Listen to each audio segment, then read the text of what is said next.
They met through the paranormal, but what came next was more terrifying than any ghost. This is the story of a woman so desperate, so twisted by hate, she reached behind prison walls to hire a convicted murderer to kill her famous husband. Aaron Goodwin, the star of the hit series Ghost Adventures. You think you know evil? You haven't met Victoria Goodwin yet.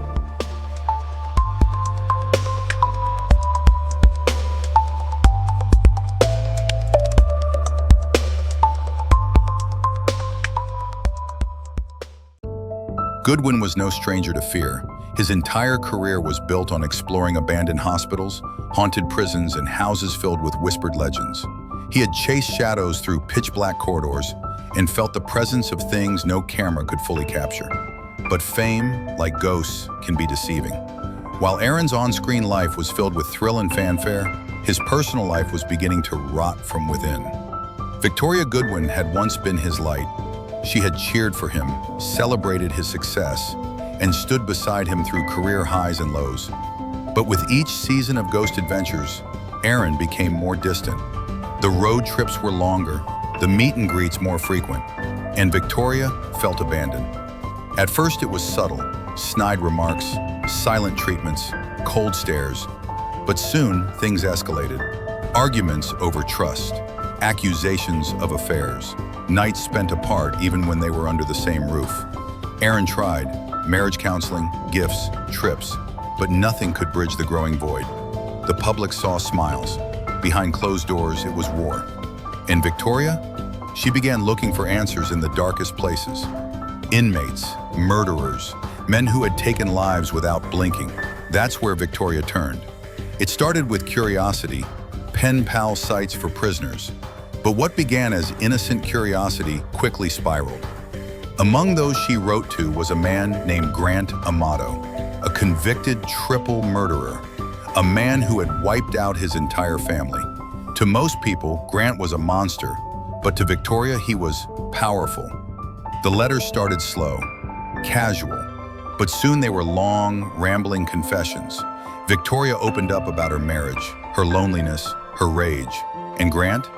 He listened, he encouraged, he promised her a way out. They spoke in codes, they laughed about ghosts of the past, but what they were really planning was murder. Victoria sent him money, personal photos, even a list of Aaron's routines, when he left home, where he stayed on shoots, how often he traveled alone. This wasn't just fantasy anymore. The plan was simple. Aaron would be in New Orleans for a paranormal shoot, isolated, distracted, away from cameras and crowd. Grant would arrange a hit. Payment would be sent through third-party channels. Victoria would pretend to mourn. There were notes, chilling, meticulous. Strike before midnight, one read.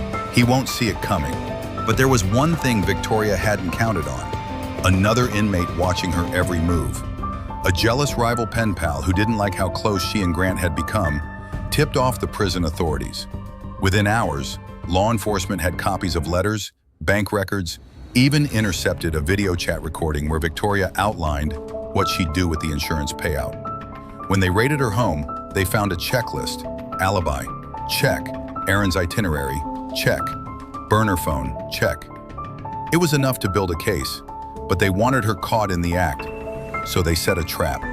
An undercover officer, posing as a hitman linked to Grant, reached out to Victoria. She responded within minutes. The audio is haunting. Undercover. You still want it done? Victoria. More than ever. Just make it clean. She even agreed to a down payment. Cash dropped in a dead mailbox location. The moment she handed it over, officers closed in. Victoria didn't scream. She didn't cry. She smiled. Guess I'm famous now too, she whispered. Aaron was pulled from filming the next morning. When detectives told him what had almost happened, he collapsed. He later told reporters, "I've seen shadows move. I've heard voices no one else could hear. But nothing ever prepared me for this." In court, Victoria tried to play innocent. She claimed the letters were jokes, the plan a fantasy. But the evidence was overwhelming. The jury took less than 3 hours to convict her. She was sentenced to 7 years. Grant Amato? He got a longer sentence for his original crimes, but added restrictions were placed on his communications. The courtroom was packed.